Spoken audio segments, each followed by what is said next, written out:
Good evening, and welcome to the post-anomaly show. I'm not sure what else to call it really, but we have two more stories for you. So this is The Burn by Tam Caddick.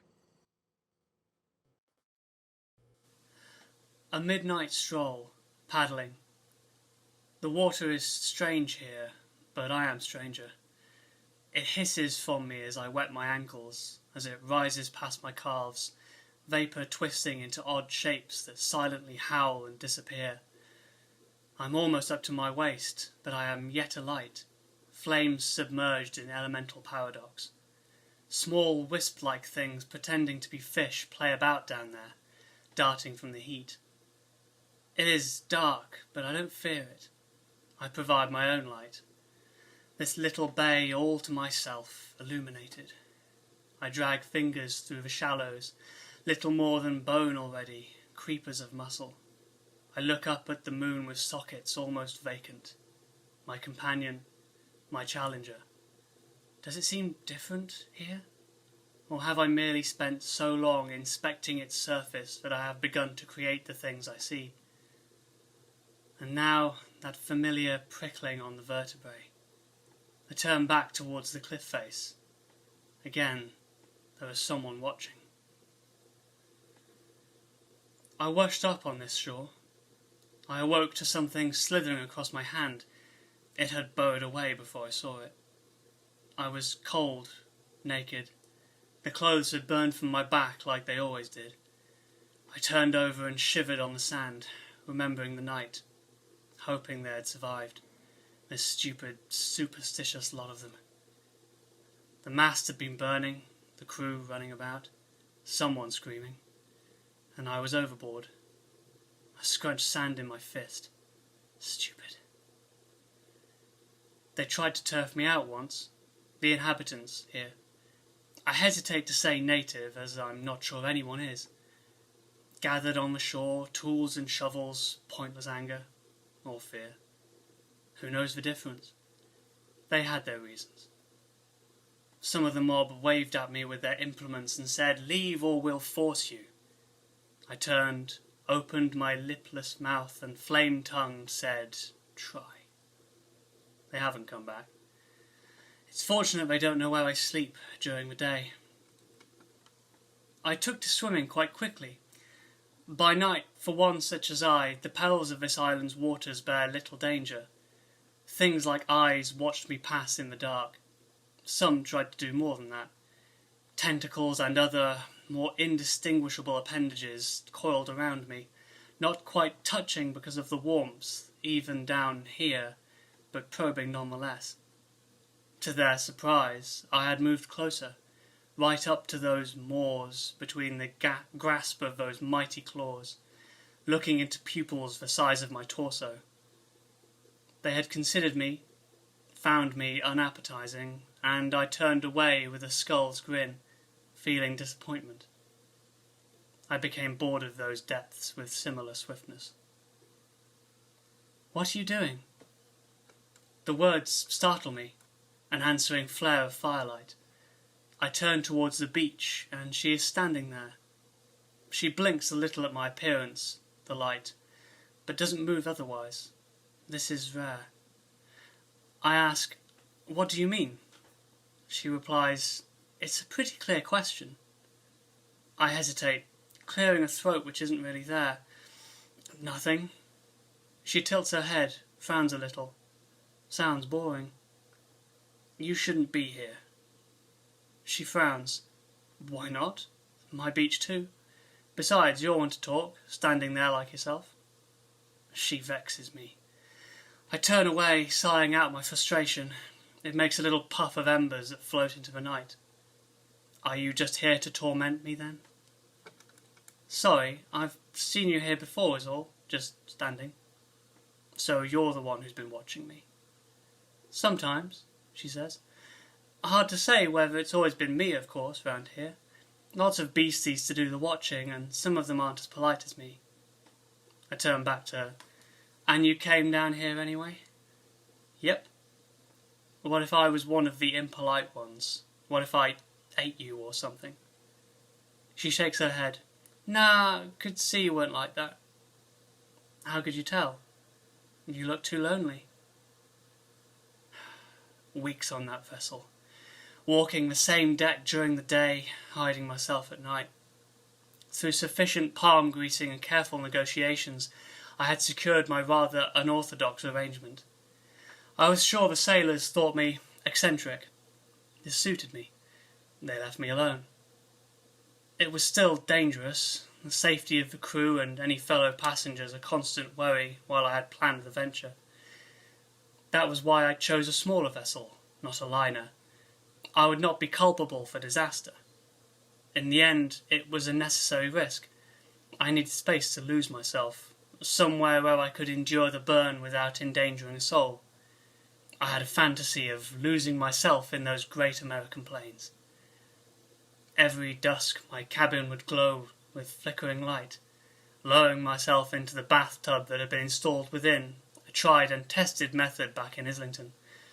I endured the sniggering and raising of eyebrows with ease. If only I had known how important it was. I found only one marker of civilization after I woke. One small derelict house overlooking the bay, at the cliff top. Things skittered from my shambling, much of what I found already damp and useless, but there had been clothing at least. Sure that this meant others existed here, I set out in search of sustenance. I found both. When I asked where I was, the people gave me knowing looks and grim smiles. "You'll be from the sea then. Welcome to Hopeless." Somewhat fed and no wiser about this place that had saved my life without asking, I saw the sun sinking, noticed my flesh begin to steam. I hurried away to the bay. She comes again, often, Jasenia. Sometimes I am sat, hip bones grating uncomfortably on rock. Sometimes I wonder, footsteps searing the sand and the flotsam. Sometimes, like that night before, I wade out into the waves. Talking is not always what we do. Just to exist with another human while in my state is a painful luxury, a previously impossible thing, but this place is full of them. She asks me, "Do you never talk to anyone?" "No." "You can't be," she gestures, "like this all the time, though." "No, I'm not. It's just easier that way. People have become confusing things, best avoided." She snorts. "You don't have to be on fire for that to be true."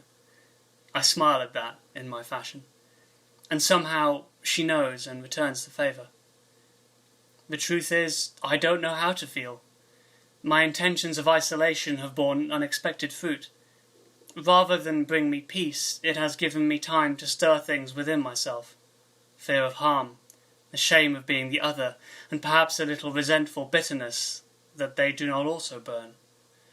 I could walk through their houses at night, leave them as charcoal.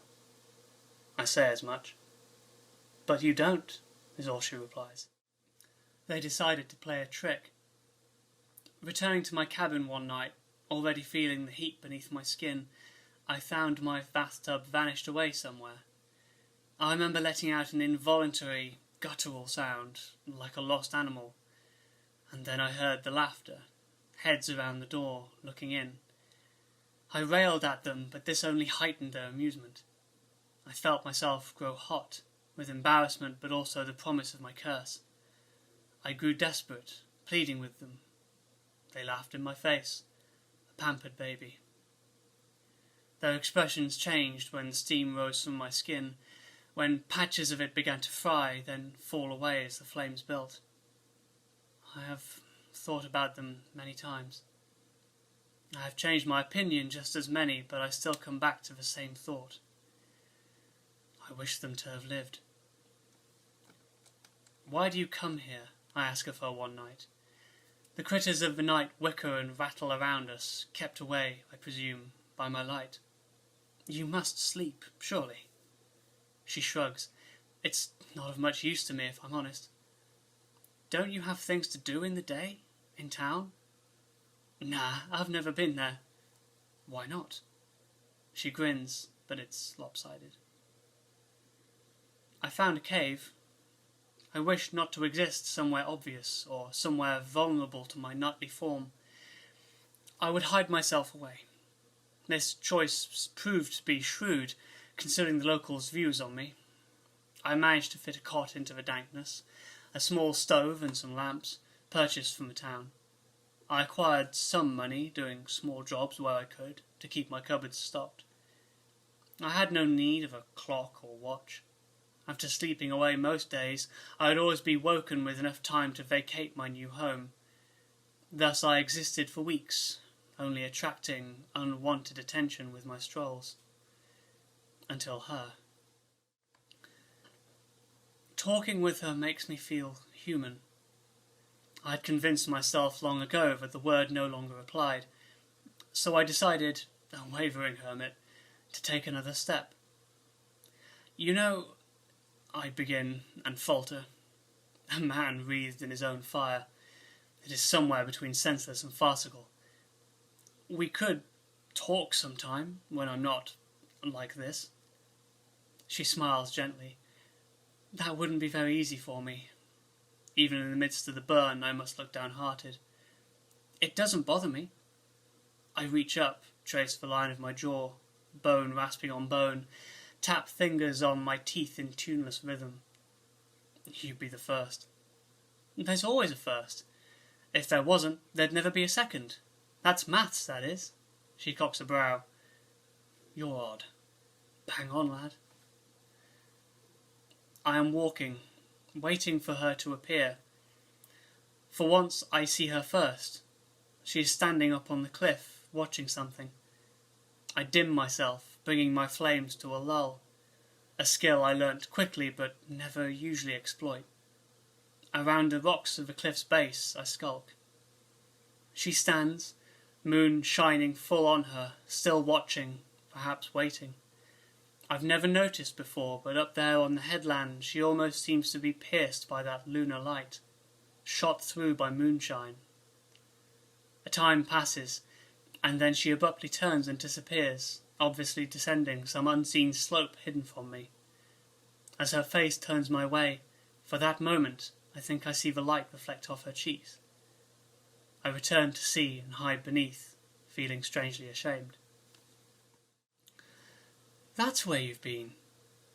I am emerging from the water, feeling like enough time had passed, that she may have gone away. I dip my skull, thankful at least for the lack of expression. What is it? She asks, like some parent or teacher. She's learned my pauses by now, the slight movements of bone and muscle remnants among the inferno. It is both strange and wonderful to be read when one is like this. I saw you earlier. She blinks, looks down. Where my stomach would be lurches. She sighs. I was hoping to see him. Who? Her smile is broken. Above all, I deserve this. People do things in a crack of time. They peel away part of themselves with an action, a dire flaw in their judgment. They clutch a certain logic which they revere as the only possible key. They destroy all else. I have done such things. I have persecuted what I did not understand. I hung a boy who didn't deserve it. I was young and callous and filled with self-importance, a lack of understanding, and no desire for it. I had found him poaching. While he kicked and struggled for breath, I locked eyes with someone in the crowd, a woman staring at me with such hatred that it seemed like her eyes would boil me where I stood. That night, my home burnt as I slept. I watch another boy now, younger than the one I put to death. He walks in file with a dozen others, all clad in the same drab colours, body and soul. I catch the attention of a man who follows the procession. That boy there, I point. What's his history? The man frowns over spectacles. A very fine way of asking such a gloomy question. Please. He sighs, glances away to make sure someone else is still leading the children. About 12 years ago now, there was a shipwreck. Another shipwreck. We found a woman, washed up, pregnant.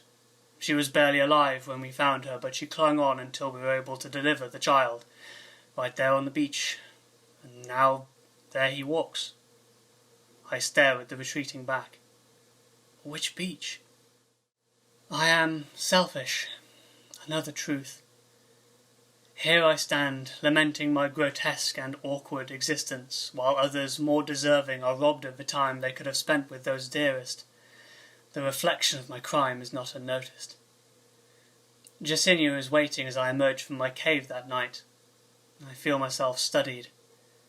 You know, don't you? I nod. Yes. She nods too, says nothing more. I say, I'm sorry. She smiles weakly, turns away. Don't be. I've had 12 years to feel sorry for myself. I don't need anyone else's apologies. There is a silence. I will try my best to see he is cared for.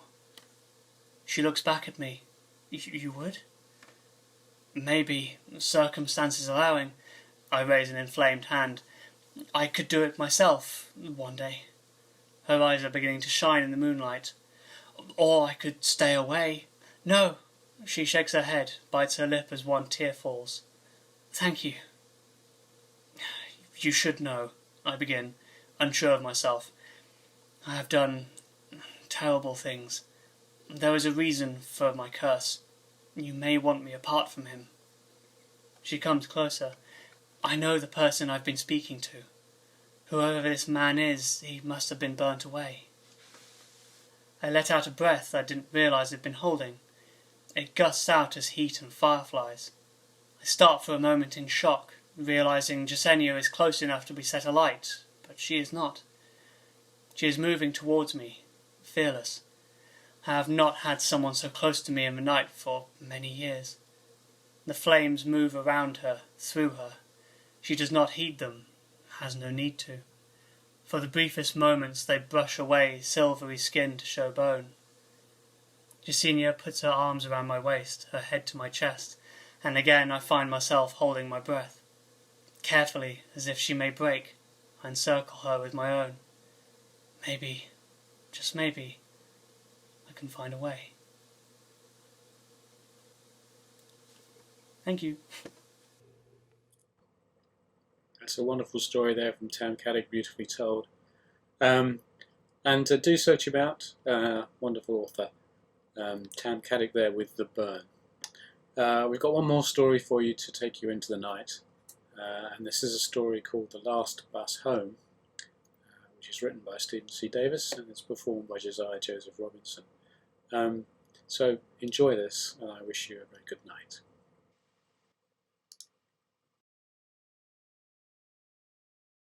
The Last Bus Home. The night was mizzling, and the moon was hiding, and Esther wrapped her arms tight around her thin coat. It was the only coat her father had given her. He'd be annoyed she'd missed the last bus. She was not sure what was worse, missing the last bus and hoping for a taxi, or a friend, or anyone with a car going her way, or going home to her father when he was angry, when he had likely been drinking. Esther sighed. She knew what was worse, but she had to go home anyway. She sighed again. A clanking sound made her look up. She'd heard similar once, a long time ago. Her parents had taken her to a fair. There'd been mock knights fighting. They'd clanked as they moved. Of course, that was a long time ago and was never going to happen again. Not since a bus was approaching. Automatically, she stuck her arm out, remembering her mother talking about the good old days, although they sounded more like the bad old days. Must have been what made her do it. Thinking of her mother was never good. Flagging down buses, VCRs, playing outside voluntarily. No broadband, no phone, the back row of the cinema, or the buses. The bus approaching the stop was more rust than red. There were no adverts on the side, and it seemed to be wheezing, likely some rival bus company. There was a panel at the front, advertising where it was going, but it was flickering erratically. Could that have been Bar Beacon? Where on earth was that? The number 13 flashed up for a moment. She was sure, but when she looked again, there was no number. She ran her hand over her face. The rain kept raining. It drew into the stop, slowing. Not that it seemed to be travelling fast. She looked for a contactless payment accepted sign, but there wasn't one. Who did cash these days? Her father gave her a card, but kept the amount on it low. There was a logo on the side of the rust bus, though she couldn't identify or even describe it. But the letters E, C, T, S were part of it, she was sure. The doors folded inwards, and a breath of musty air rolled out. That was the problem with buses. They were always stinky, plaguey sickness traps. That was the trade-off going out, getting away for a few hours, travelling by bus. There was a driver's compartment and frosted dark glass. She could make out a red wheel within, and a figure sitting haunched up at the seat. She lifted her card automatically, but there was no card reader. I'm heading for... She gave her address. I don't know if you go near there. The glass seemed to be clear for a moment. It must have been a cold, haily, rainy night, encountering the warm, moist air of the bus. The man jerked his head backwards. Esther grabbed the rail, but the rust bus pulled away smoothly. There was a staircase going upstairs, and the back of the bus looked full. She shook her head. Bus full of losers, she muttered. Something chittered. Someone made a sad clown honking noise. There was a horrendous screeching noise for an instant, as if someone had magnified the sound of dragging fingernails down chalkboards, whatever they were, with the sound of car crash. Esther headed upstairs. The stairs weren't quite right. She was sure she'd done a full rotation, like the bus was a triple-decker. But there's no such thing.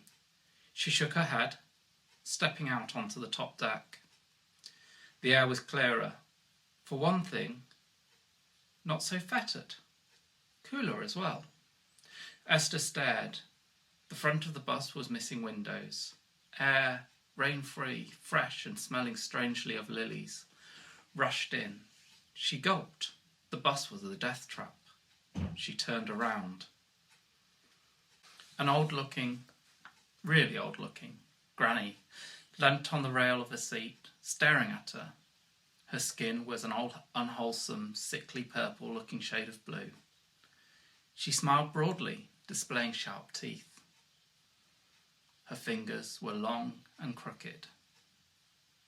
Esther could see deep blue veins, almost pulsing, in her fingers. Nice makeup, she muttered, looking away. A clown in full regalia with big floppy shoes lounged in the seat opposite the blue granny. A smile had been painted onto his face, lopsidedly. He was talking, begging, pleading with someone on the phone not to dump him. Pathetic, she whispered under her voice. But at least he was relatively, well, not normal. A sad wanker.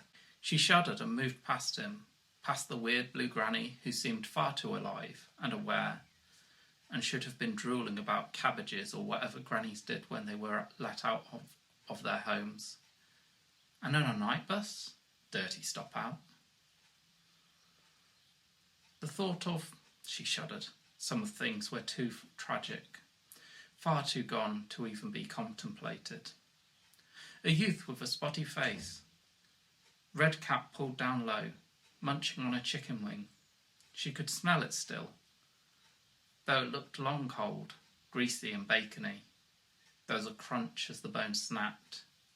The sounds of crunching and chewing resumed. Esther shuddered. "We never caught the gold," a voice whispered. "We fished in the pool every night. The gold was there. We saw it. We saw it." She turned.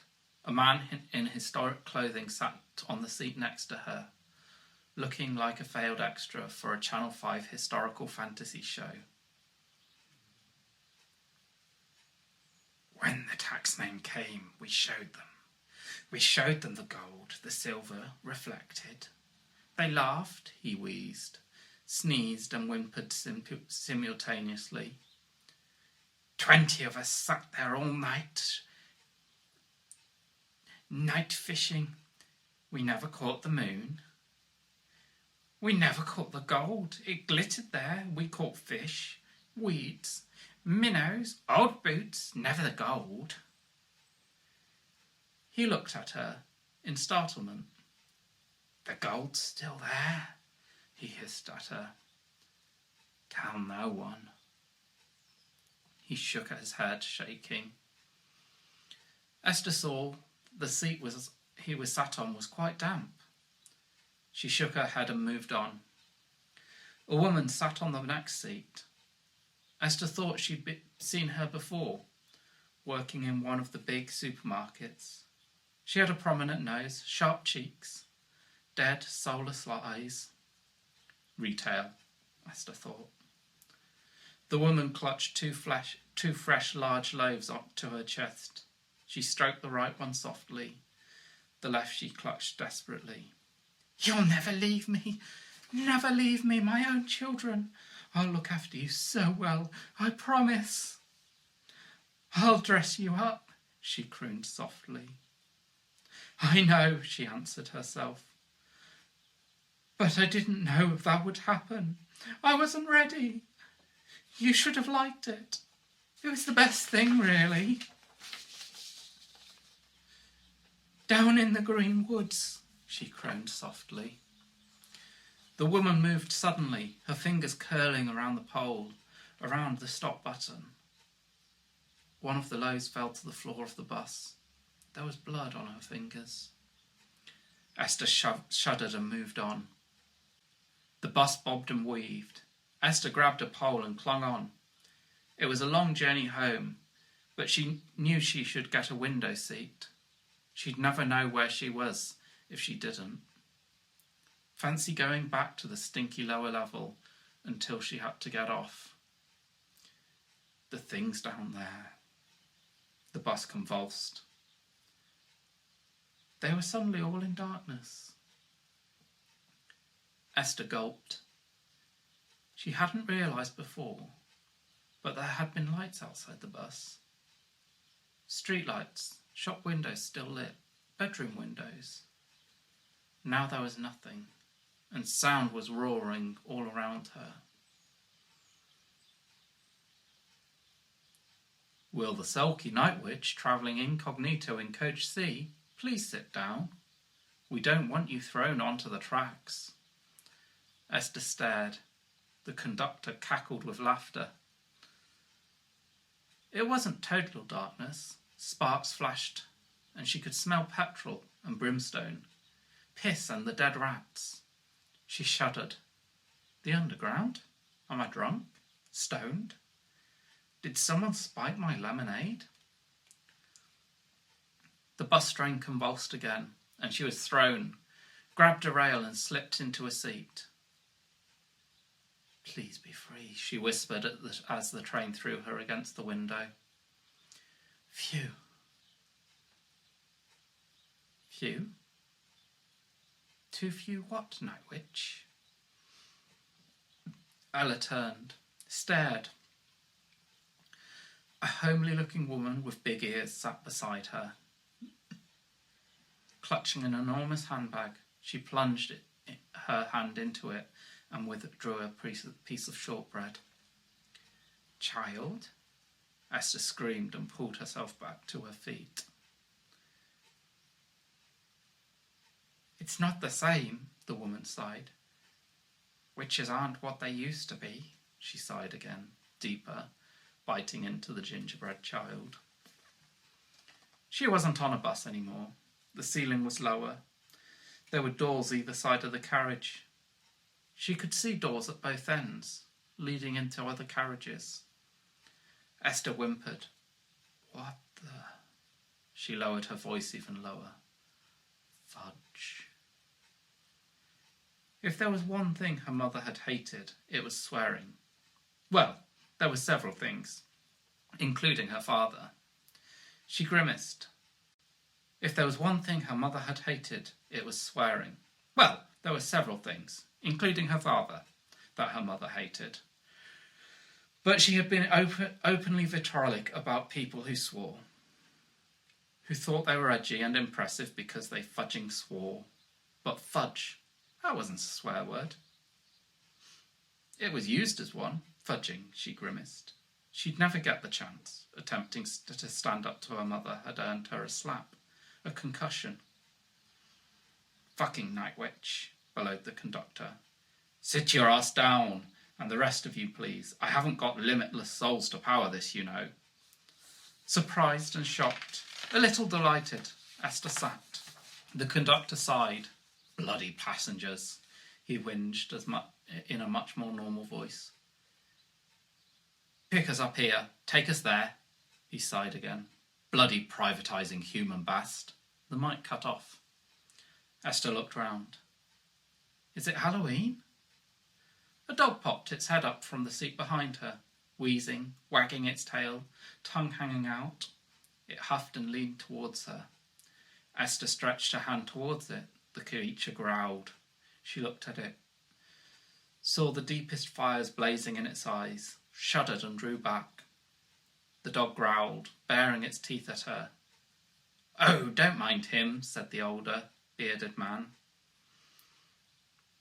He was wearing a vest. Despite it being a cold night, his arms bulged with muscles. Even on those strongman TV shows, Esther had never seen anyone with such large muscles. Tattoos crawled across his arms, swamped, stampeding across his arms, roared and bellowed. Esther stared. That's just Dog. Have you met his brother, Hound? Another dog jumped up, like his brother, but unlike the whirling, blue-eyed, icy depths burned in his eyes. Esther pulled back, shaking her head. The train convulsed, and they were swaying and clattering across a mid-afternoon rural scene. There were far fewer doors, an almost blinding light from the sun after the underground wires overhead and the conductor's semi-automated voice announcing the stops ahead. Next calling point is Gretelstrasse. After that, we're calling at Maribor, Gutterkirk Church, and Beanstalk Terminus. Please note, you need passes to go up the Beanstalk. After that, we're calling at Lapland, Scunthorpe, Ditchy Yat for Ditchy, Cookshanks in Leigh, and a cave in Dane Hills. The conductor sighed. Please remember, Bag End is a request stop, and only, it's not real either. Esther noticed the purple-skinned granny from previous, now sitting opposite her. She was licking and sucking her fingers, from which something too sharply smelling and too thickly looking glistened and dribbled. Will the hag in Coach C please stop drowning children? We are an equal opportunities collective, brother and sisters. Even you, Annis. Everyone has a right to do with their free child whatever they choose. Don't make me stop this conveyance and come down there. The blue-skinned granny, evidently Annis, whoever or whatever one of them was, spat on the floor. Her spit dribbled and bubbled and wisps of smoke rose from it. Esther cringed. She sensed movement. A woman, a girl. Someone slid into the seat next to her.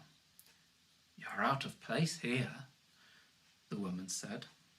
Esther turned. The woman, The girl, the thing, looked relatively normal, for whatever this was, whatever mental crisis she was going through, whatever drug had spiked her lemonade. There were alluringly bright green eyes, a small, pretty mouth. The girl giggled, holding her hand off old-fashionedly over her mouth as she did so. A long skirt that trailed on the bus-tram train floor, a halter top and some sort of thickly furred arm coverings, leather fingerless gloves, shoulder-length greasy brown hair, Halloween-style horns, surprisingly short and stubble. "What are you supposed to be? It's not even Halloween," she snapped, shaking her head. "This is all too much." "They buried me alive," the words rasped out from somewhere, like the tail end of an overloud YouTube video or an audio clip used on a phone. The woman froze, wrinkling her nose, her eyes darting around. Esther shook her head. "Look, I've had enough. It's late. I missed the bus. I was trying to get home. My dad is going to be so annoyed if he started drinking." Ella broke off as she spotted two cats walking, almost strutting down the gangway. They were the purest white she'd ever seen, and ever so fluffy. Their mouths opened and they meowed, but no sound was heard. She gasped in delight, and synchronously they turned to her. She stared. Neither had eyes. She stretched out her hand. "Here, puss, puss, puss, puss." "No, not the..." The woman launched herself at Esther's hand, but the cats were faster. Teeth bit, teeth tore, mouth swallowed. Esther fainted. "Where?" Esther sat up. She stared at her right hand. It had gone furry. She stared. "What the fudge?" she whispered. "You're not human, are you?" whispered the woman next to her. Esther looked up. The green-eyed woman looked at her, concern in her expression. She noticed her right arm. She'd lost the first sleeve, or whatever it had been. Looked again at her right hand. "It's a second skin. It won't replace the fingers, I'm afraid. The cats have swallowed them. Any longer, they'd have had your hand, and probably your arm." She looked at the woman. "What?" Pain splintered across her hand, making her cry. She flexed her fingers, staring at the fur-wrapped hand. She could see the bloody sockets. There were no fingers. A thumb, but that was it for her right hand. She gulped, trying not to be a drama queen and cry again. Phantom pain. Funny, really, the woman tilted her head. But not to a human, I guess. "I'm sorry," Esther shook her head. "Am I drunk? Am I delirious? Where are we? Who are you? I'm so far out of my..." For some reason, she wanted to say tree, but trees were stupid. Trees didn't have Wi-Fi. "You're on Eldritch Community Transport System," the woman spoke soothingly. "Getting weird folk home after dark?" Nothing. "The cryptid cross-community connection system?" Or there's the unholy mouthful of one free baby for every journey, souls not guaranteed. Does any of this ring any bells? "You have adverts in your world, don't you?" Esther shook her head. "My dad will kill me. After he..." She trailed off.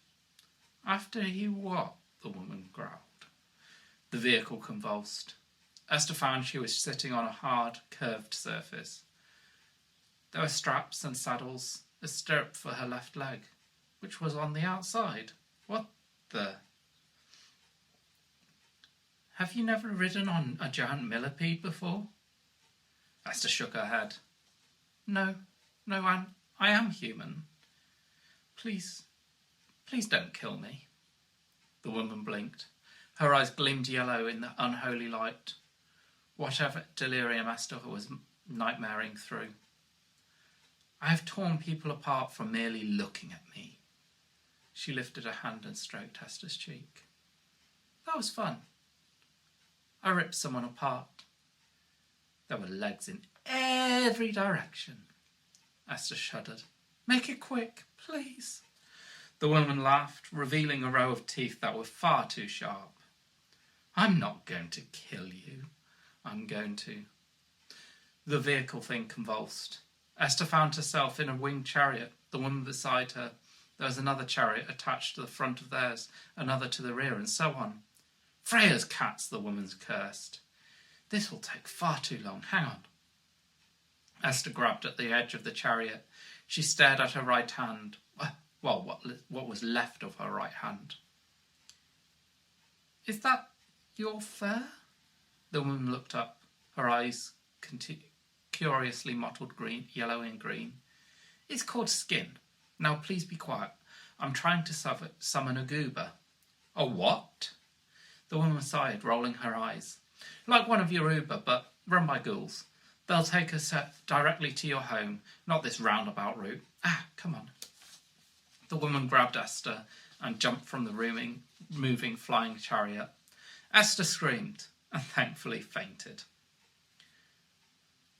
Esther awoke to find she was standing outside her house. The green-eyed woman stood next to her, crooning gently, stroking her horns. Hello? Jumping like that? Was it a dream? You never told me your name. Is this real? The woman laughed. She stroked the arm that was furless. It'll grow back. It's holding the blood in. You need one of your people to look at it. Esther shook her head. That whole thing, what was it? A night bus for what? The woman grinned. Your father will be getting angry. Shall we go in? Esther felt cold. Could we get back on the bus? It wasn't all that bad. The woman smiled, shook her head. I want to meet your father. I've heard so much about him. Esther shook her head, reluctantly headed up the door, drew a key from her pocket. Please be quiet. He might have gone to bed. If I can sneak in, it will be all right. She unlocked the door and it eased open. The door into the sitting room was open. The gas fire was on, and her father sat in his favourite chair, staring at her. What hour do you call this? He didn't sound drunk, but you could never tell. She walked into the room, the nameless woman following her. Don't you think I'm going to let you take that? He grimaced. Horns? The stupid things young people do to themselves. Get out. Esther, you should know better. I taught you better. I thought... He growled. The woman smiled, moving past her a little. You're going to look after Esther. She smells of the wild places. I like wild places. I might just eat her up. And where would you be? Her father shook his head. You're drunk. Get out! Get out of my house! He pushed himself out of his chair. The woman giggled. Is this where you want to stay, Esther? She looked at the woman. I know. She lifted her right hand. My gratitude. She tied the word it so carefully. For what you did. The woman made a face. Oh, I'm not Faye. You won't offend me by thanking me. Thank you. What have you done to my daughter, you nasty little, stinky little... Her father lunged across the living room. Esther pushed him. Her father sank back against the wall, stunned and breathless. He looked at her in terror at the woman. What did you do? The woman smiled, shook her head. Not I, she grinned. You're a night witch. I'm a what now? It's true, her father whispered. Your mother was. He moved his hand randomly. She was mad, but she could do things. She looked from her father to the woman. "You never told me your name. Who are you? Who am I?" "I knew your mother," the woman smiled. "Is this where you want to stay?" Esther glanced at her father.